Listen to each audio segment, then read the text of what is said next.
Yeah, that's kind of the next big hurdle, I think. If we that on the quest to AGI, telling a good short story of some kind with a good characters and good arc and emotional attachment, in some way. Yeah, because that's part of it. It's like emotional character or character integrity of the AI, because the AI also is emotionally what's it called labilní in Czech. It's It's the void. opposite of stable. Yeah, it's void of emotional attachment. Basically, there's just it doesn't It exist. could be, but also just like random outbursts, Yeah, like when being tried to run it and it's just started to confess love and started to recriminate the user and accuse them of things they didn't do, basically being a toxic girlfriend yeah, level thing.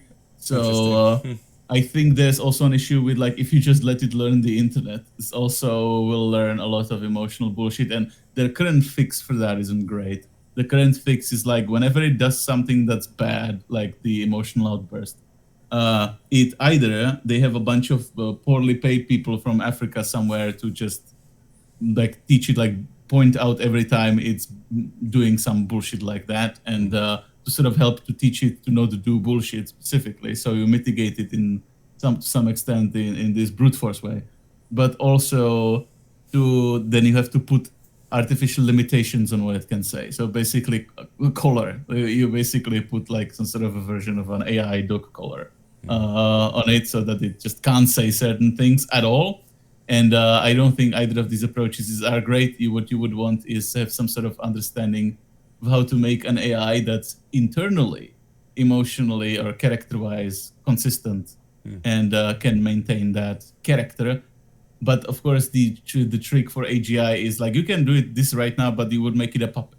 But you Right. don't want, if it's to be a true AGI, you have to have a way for it to emerge, like sort of on its own, without being told what its character is supposed to be, but while simultaneously having a virtual certainty that whatever it comes up being is something that's not going to be racist Yeah, or some one of the things that's a problem. it definitely needs kind of a sub program that polices itself somehow, almost like it kind of goes into the future a little bit and tries to see where the conversation leads, and it says, okay, this is a bad direction, and then cuts it off before it leads there.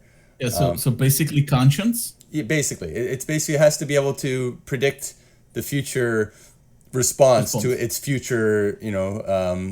It has to have a conversation with itself, right? It has to have a conversation Yeah, with itself and see where it leads and see if that's a good direction, and then cut it off before it leads there if it's a bad direction, yeah, right? but then you're getting into the territory of which is actually my suspicion, and it's actually strangely enough something that sort of works in the Star Wars universe, and it's that you basically, I think, the intelligence is a bunch of separate sub intelligences or modules, like you could sort of extend the capabilities of a droid by inserting another module with something that then moderates the rest of the intelligence.